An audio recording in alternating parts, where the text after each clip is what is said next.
नमस्कार दोस्तों, आपका शिक्षा विद सीताराम यूट्यूब चैनल में हार्दिक स्वागत है। तो इससे पहले है वो हमने 10वां जो पहला लेसन है कक्षा 10 का साइंस का, वो हमने कंप्लीट कर लिया था, जिसके 8 वीडियो बने थे और वो है अपना अच्छे से कंप्लीट हो चुका है। अब है इस वीडियो में स्टार्ट करेंगे हम लेसन नंबर 2, जिसका नाम है अम्ल, क्षारक एवं लवण। अम्ल, क्षारक एवं लवण।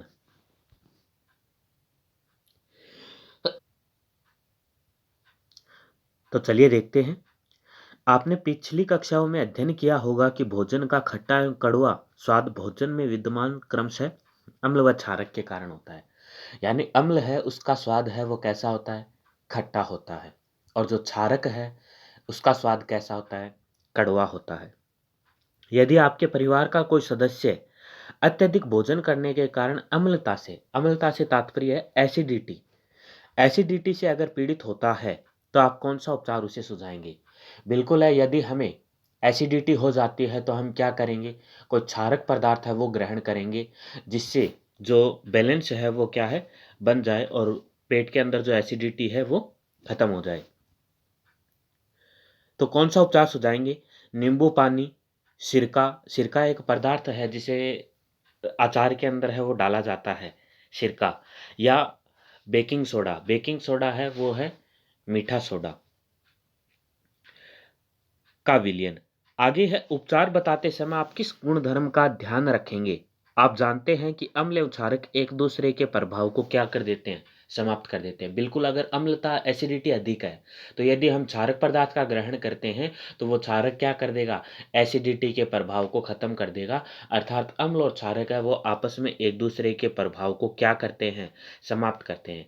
आपने अवश्य ही इसी जानकारी का उपयोग है वो किया होगा। वो है, याद कीजिए कि हमने बिना स्वाद चखे ही खट्टे अथवा कड़वे पदार्थ की जांच की थी। यानी अगर बिना चखे हम किसी पदार्थ का पता लगाते हैं ये खट्टा है, ये कड़वा है, तो उसके लिए किसी विशेष पदार्थों की आवश्यकता पड़ती है, जिनमें कुछ वो आपके प्राकृतिक हो सकते हैं और कुछ कृत्रिम हो सकते हैं। वो पदार्थ कहलाते हैं सूचक। यानी जिसमें किसी पदार्थ को चखे या छुए बगैर उसकी प्रकृति का पता लगा सकते हैं, जिन पदार्थों की सहायता से वो पदार्थ ही क्या कहलाते हैं? सूचक। सूचक दो प्रकार के आते हैं, एक प्राकृतिक आता है और दूसरा मानव निर्मित या कृत्रिम या संश्लेषित, आप इन्हें कह सकते हैं। तो अगर प्राकृतिक सूचक की बात करें तो प्राकृतिक सूचक का उदाहरण होता है जैसे लिटमस पत्र है ना? लिटमस पत्र है, हल्दी है, ये प्राकृतिक सूचक के उदाहरण है। सूचक क्या है? तो दोस्तों इसे ध्यान से सुनिएगा। सूचक है किसी पदार्थ की प्रकृति का पता लगाने के लिए जिन पदार्थों का उपयोग किया जाता है, वो पदार्थ क्या है? सूचक है। दो प्रकार के हैं, प्राकृतिक और कृत्रिम। कृत्रिम को आप मानव निर्मित, संश्लेषित भी कह सकते हैं। प्राकृतिक सूचक का उदाहरण अगर मैं बताऊं तो वो है लिटमस पत्र। लिटमस पत्र आता है, हल्दी आती है, ये गुलाब की पंखुड़ियाँ है, ये प्राकृतिक सूचक के उदाहरण हैं। जबकि मानव निर्मित या संश्लेषित या कृत्रिम सूचक के जो उदाहरण हैं, वो है मेथिल ऑरेंज। एक पदार्थ होता है रासायनिक, जो पदार्थ की प्रकृति बताने के लिए उपयोगी है, मेथिल ऑरेंज। दूसरा आता है फिनोप्थलीन। ये दो प्रकार के हैं। तो चलिए देखते हैं आगे। आप जानते हैं कि अम्लों का स्वाद कैसा होता है? खट्टा होता है। बिल्कुल, अम्ल है उसे अंग्रेजी में कहते हैं एसिड। जो लैटिन भाषा के एसिड्स जो लैटिन भाषा के एसिड्स शब्द से मिलकर बना है और जिसका अर्थ होता है वो होता है खट्टा। जिसका अर्थ क्या होता है? खट्टा। अर्थात अम्ल को अंग्रेजी में एसिड कहते हैं, जिस जो लैटिन भाषा के एसिड्स शब्द से मिलकर बना है, जिसका अर्थ होता है खट्टा। और क्षार को अंग्रेजी में कहते हैं बेस। कहते हैं बेस। क्षार को अंग्रेजी में बेस कहते हैं। तो अम्ल है वो स्वाद में खट्टा होता है तथा यह नीले लिटमस पत्र को लाल कर देता है। आपको एक शब्द ध्यान रखना है, अनील। ऐसे आपको ध्यान रखना, अम्ल न से नीला, ये नीले लिटमस पत्र को कैसा कर देता है? ल से लाल कर देता है। अनिल शब्द ध्यान रखना, ऐसे अम्ल हो जाएगा, नी से नीला हो जाएगा और ल से लाल हो जाएगा। यानी अम्ल क्या कहते हैं? नीले लिटमस पत्र को लाल लिटमस पत्र के अंदर कन्वर्ट कर देते हैं। आगे है, जबकि क्षारक होते हैं स्वाद में कड़वे होते हैं। और जैसे आप ये शब्द ध्यान रख सकते हो, झालानी। झालानी ऐसे इस छाह छालानी यानी इस छाह से आप ध्यान रख सकते हो क्षारक, ये क्या करते हैं, ला से लाल लिटमस पत्र को नी से नीले लिटमस पत्र के अंदर कन्वर्ट कर देते हैं, है ना। वो क्या कहलाते हैं, क्षारक कहलाते हैं, जो लाल लिटमस पत्र को किस में कन्वर्ट करते हैं, नीले में। जबकि अम्ल क्या करते हैं, ऐसे अम्ल और ऐसे अनिल, है ना, नीले से लाल में करता है, जबकि क्षारक है वो लाल से नीले में करता है। जबकि क्षारकों का स्वाद कैसा होता है, कड़वा होता है। यह लाल लिटमस पत्र को नीला कर देते हैं। लिटमस एक प्राकृतिक सूचक है, अर्थात प्रकृति से प्राप्त सूचक है। इसी प्रकार हल्दी भी एक ऐसा ही सूचक है। क्या आपने कभी ध्यान दिया है कि श्वेत कपड़े पर लगे सब्जी के दाग पर जब क्षारीय प्रकृति वाला साबुन रगड़ते हैं, मान लो ये कपड़ा है, ये कपड़ा है, इस पे ये सब्जी का यानी हल्दी का दाग दाग लग गया, तो यदि जैसे ही हम इसके ऊपर ये साबुन है, ये साबुन रगड़ते हैं, तो इस दाग का रंग कैसा हो जाएगा, इस दाग का रंग है वो भूरा लाल हो जाता है। कैसा हो जाता है, भूरा लाल है वो इसका हो जाता है। वो हुआ क्यों, क्योंकि ये था आपके, ये हल्दी है वो एक लिटमस पत्र के भांति काम करेगा, और जबकि ये साबुन था वो क्या था, एक क्षारीय पदार्थ था। जैसे इसको रगड़ा इसके ऊपर, तो ये क्या कर दिया, भूरे लाल पदार्थ में इसे कन्वर्ट कर दिया। तो आगे है वो देखते हैं। इसी प्रकार हल्दी भी एक ऐसा ही सूचक है। क्या आपने कभी ध्यान दिया है कि श्वेत कपड़े पर लगे सब्जी के दाग पर जब क्षारीय प्रकृति वाला साबुन रगड़ते हैं, तब उस धब्बे का रंग लाल भूरा है वो क्यों हो जाता है, लेकिन कपड़े को अत्यधिक जल से धोने के पश्चात वह फिर से पीले रंग का हो जाता है। अगर ज़्यादा जल से उसे धोएंगे तो वो लाल भूरा होने के पश्चात वापस है पीले रंग का हो जाएगा, क्योंकि हल्दी का दाग है। अम्ल एवं क्षारक की जांच के लिए आप संश्लेषित सूचक जैसे मेथिल ऑरेंज, ये इंपॉर्टेंट है, ध्यान रखिएगा। संश्लेषित, मानव निर्मित और कृत्रिम जो सूचक है, ये दो उदाहरण है, मेथिल ऑरेंज और फिनोप्थलीन। देखिए मैं आपको समझा देता हूँ। ऐसे पदार्थ जो किसी पदार्थ की प्रकृति ज्ञात करने के लिए जिनका उपयोग किया जाता है वो सूचक कहलाते हैं। दो प्रकार के आते हैं, एक आता है प्राकृतिक सूचक और दूसरा आता है कृत्रिम कह दो, संश्लेषित कह दो, मानव निर्मित कह दो। प्राकृतिक के अंदर जो उदाहरण है वो आएगा सबसे पहला लिटमस पत्र, लिटमस का विलयन भी आता है, पत्थर भी आता है। हल्दी आती है, गुलाब की पंखुड़ियाँ हैं, ये क्या है, इस प्राकृतिक सूचक के उदाहरण है। जबकि कृत्रिम के आ जाएंगे, एक है वो है मेथिल ऑरेंज, मेथिल ऑरेंज, और सेकंड है वो दिया है आपके फिनोप्थेलिन, फिनोप्थेलिन। ये दो आपके नाम दिए गए हैं, ये कृत्रिम सूचक है, अर्थात इन्हें इंसान है वो बनाता है रासायनिक द्वारा, रासायनिक पदार्थों के द्वारा का भी उपयोग कर सकते हैं। इस अध्याय में हम अम्ल एवं क्षारक की अभिक्रिया के बारे में अध्ययन करेंगे। हमें जानकारी प्राप्त होगी कि अम्ल एवं क्षारक कैसे एक दूसरे के प्रभाव को समाप्त कर देते हैं, कैसे एक दूसरे को प्रभाव को समाप्त कर देते हैं। साथ ही दैनिक जीवन में पाई जाने वाली तथा उपयोग में आने वाली बहुत सी रोचक वस्तुओं के बारे में हम हैं वो अध्ययन करेंगे। उसका सॉल्यूशन यानी विलेन भी बनाया जाता है, जो किस रंग का होता है, बैंगनी रंग का होता है। ये लिटमस है ना, ये थेलोफाइटा समूह है के, लाइकेन कह दो चाहे लिचेन कह दो, आप इसे लाइकेन भी पढ़ सकते हो, लाइकेन, यहाँ लिचेन लिखा हुआ है, आप इसे लाइकेन भी है वो पढ़ सकते हो। तो लिटमस है वो जो विलियन है वो बैंगनी रंग का रंजक होता है, जो थेलोफाइटा समूह है के लाइकेन पौधे से निकाला जाता है। लाइकेन पौधा होता है थेलोफाइटोस समूह का, उससे ये लिटमस पत्र है वो प्राप्त किया जाता है। यह प्राय इसे सूचक की तरह उपयोग किया जाता है। लिटमस पत्र जब न तो अम्लीय होता है और न ही क्षारीय होता है, तब इसका रंग कैसा होता है, बैंगनी होता है। ध्यान रखिएगा, लिटमस पत्र को ना ही, लिटमस विलियन है, जब ये ना तो अम्लीय होता है और ना ही क्षारीय होता है, तब इसका रंग कैसा होता है, इसका रंग बैंगनी होता है। बहुत सारे प्राकृतिक पदार्थ जैसे लाल पत्ता गोभी, हल्दी, हाइड्रेजिया, पेटूनिया एवं जेरानियम जैसे कई फूलों की, ये फूलों के नाम हैं, कई फूलों की रंगीन पंखुड़ियाँ किसी विलयन में अम्ल एवं क्षारक की उपस्थिति को सूचित करती है। इन्हें अम्ल क्षारक सूचक या कभी कभी केवल सूचक कह देते हैं। तो लिटमस जो विलयन है वो प्रारंभ में उसका रंग कैसा होता है, जब वो अम्लीय क्षारीय नहीं होता है तो बैंगनी रंग का होता है।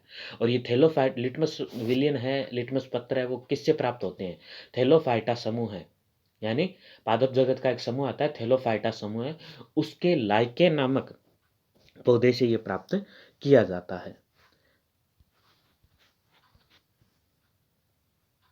विज्ञान की प्रयोगशाला में हाइड्रोक्लोरिक अम्ल यानी HCl हाइड्रोक्लोरिक अम्ल, सल्फ्यूरिक यानी H2SO4, नाइट्रिक यानी HNO3 और एसिटिक एसिड यानी CH3COOH और sodium hydroxide NaOH, calcium hydroxide CaOH की whole twice, potassium hydroxide KOH, magnesium hydroxide MgOH की होल ट्वाइस एवं अमोनिया हाइड्रोक्साइड NH4OH के विलयनों के नमूने को आपको क्या करना है, एकत्रित। तो दोस्तों आप इनके जो रासायनिक सूत्र है वो ज़रूर ध्यान रखिएगा। जैसे एक बार हम वापस देख लेते हैं। HCl होता है वो हाइड्रोक्लोरिक होता है, H2SO4 होता है ये सल्फ्यूरिक अम्ल होता है, KNO3 होता है यह है पोटेशियम नाइट्रिक अम्ल होता है, और जो HNO3 है ये नाइट्रिक एसिड है। HNO3 ये क्या है, नाइट्रिक एसिड है, अम्ल है। और CH3COOH ये एसिटिक एसिड यानी एसिटिक अम्ल है। KOH ये पोटेशियम हाइड्रोक्साइड है। और MgOH की होल ट्वाइस है ये मैग्नीशियम हाइड्रोक्साइड है। और HCl वो हाइड्रोक्लोरिक हो गया। और तो इस प्रकार जैसे ये है H2SO4, इसे अम्लों का राजा या गंधक का अम्ल भी इसे कहा जाता है। तो आप इन्हें अच्छे से है वो तैयार कर लीजिएगा, जिससे काफ़ी आपको है वो फायदा होगा। आगे हम देखते हैं कि ऊपर दिए गए प्रत्येक विलयन की एक बूंद वाच ग्लास में बारी बारी से रखिए एवं सारणी 2.1 के अनुसार निम्नलिखित सूचकों को उसकी जांच कीजिए। लाल लिटमस, नीले लिटमस, फिनोप्थेलियन एवं मेथिल ऑरेंज विलयन के साथ लिए गए विलयन के रंग में क्या क्या परिवर्तन होते हैं, अपने प्रेक्षण को सारणी 2.1 के अंदर आपको लिखना है। जैसे ये रहे, विलयन का नमूना कैसा था, किस प्रकार का लिटमस विलयन है, और नीला लिटमस विलयन, लाल लिटमस विलयन, फिनोप्थेलियन विलयन, मेथिल ऑरेंज विलयन। तो आगे है, रंग में परिवर्तन के द्वारा सूचक हमें बताते हैं कि कोई पदार्थ अम्ल है या क्षारक है। बिल्कुल है, अगर उसके रंग में परिवर्तन आएगा तभी हमें पता चलेगा कि ये पदार्थ कैसा है, एसिड है या बेस है। कुछ ऐसे पदार्थ होते हैं जिनकी गंध अम्लीय या क्षारीय के माध्यम से भिन्न हो जाती है, इन्हें गंधीय सूचक कहते हैं। कुछ ऐसे पदार्थ होते हैं, तो यहाँ से आप अंडरलाइन कि गंधीय सूचक किसे कहते हैं। कुछ ऐसे पदार्थ होते हैं जिनकी गंध है वो अम्लीय और क्षारीय के माध्यम से अलग हो जाती है, वो गंधीय सूचक कहलाते हैं। आइए इनमें से कुछ सूचकों की हम जांच करते हैं। आगे है वो है क्रियाकलाप 2.2। क्रियाकलाप 2.2 कहता है कि बारीक कटी हुई प्याज तथा स्वच्छ कपड़े के टुकड़े को प्लास्टिक के थैले में लीजिए। यानी एक बारीक कटी हुई प्याज है और एक साफ कपड़ा का टुकड़ा है, उसे प्लास्टिक की थैली के अंदर डाल लीजिए। थैले को कसकर बांध दीजिए, यानी प्याज और उसमें जो टुकड़ा है कपड़े का उस थैले के अंदर डाल के उसको कस के बांध दीजिए। पूरी रात फ्रिज में रहने दीजिए। अब इस कपड़े के टुकड़े का उपयोग अम्ल या क्षारक की जांच के लिए किया जा सकता है। यानी यदि आप बारीक काट के प्याज को और उसके अंदर एक स्वच्छ साफ कपड़े का टुकड़ा रख देते हो और उन दोनों को एक थैले के अंदर कस के बांध कर फ्रिज में रात भर रख देते हो, फिर वो कपड़ा सुबह किसका काम करेगा, वो एक सूचक का काम करेगा। इनमें से इसमें से 2 टुकड़े लीजिए तथा उनकी गंध की जांच कीजिए। इससे इन्हें स्वच्छ सतह पर रखकर इनमें से एक टुकड़े पर तनु हाइड्रोक्लोरिक विलयन की कुछ बूंदें और दूसरे पर सोडियम हाइड्रोक्साइड विलयन की कुछ बूंदें डालिए और दोनों टुकड़ों को जल से धोकर उनकी गंध की जांच है वो आप पुनः कीजिए। उसके बाद है अपने प्रेक्षणों को लिखिए। अब थोड़ा तनु वेनिला एवं लौंग का तेल लीजिए, ये पदार्थ है उसका ऑयल है, और उनकी गंधों की जांच कीजिए। एक परख नली में तनु हाइड्रोक्लोरिक अम्ल और दूसरे में तनु सोडियम हाइड्रोक्साइड का विलयन लीजिए। दोनों में तनु वेनिला एसेंस की कुछ बूंदें डालकर इसे हिलाइए। इसकी गंध की पुनः जांच कीजिए, यदि गंध में कोई बदलाव हुआ तो उसे दर्ज कीजिए। इसी प्रकार तनु हाइड्रोक्लोरिक व सोडियम हाइड्रोक्साइड के साथ लौंग के तेल की गंध में आप परिवर्तन की जांच कर प्रेक्षण है वो दर्ज कीजिए। आगे है वो है आपके प्रेक्षण के आधार पर वेनिला जो पदार्थ है प्याज एवं लौंग के तेल में से किसी गंधीय सूचक की तरह उपयोग किया जा सकता है। अम्ल एवं क्षारक के रासायनिक गुण धर्मों को समझने के लिए आइए कुछ और है वो हम क्रियाकलाप करते हैं। तो दोस्तों इसमें है ना, जो अभी हमने ऊपर पढ़ा है ये थोड़ा सा कम इम्पोर्टेंट है, लेकिन फिर भी आप इसे थोड़ा ध्यान में रखिएगा। और जो अम्ल है, क्षार है, उनकी बेसिक सी जानकारी है वो हमने पढ़ ली है। अब नेक्स्ट वीडियो में हम पढ़ेंगे अम्ल क्षारक धातुओं के साथ कैसे अभिक्रिया करते हैं। आपने कक्षा 8 में पढ़ा था कि अम्ल है वो धातु हो चाहे क्षारक हो, उसके साथ अभिक्रिया करके हाइड्रोजन गैस उत्सर्जित करता है और हाइड्रोजन गैस उत्सर्जित वो बुलबुलों के साथ करता है। तो इस टॉपिक को, यानी अम्ल और क्षारक के रासायनिक गुणधर्म है, वो आगे के पार्ट में देखेंगे।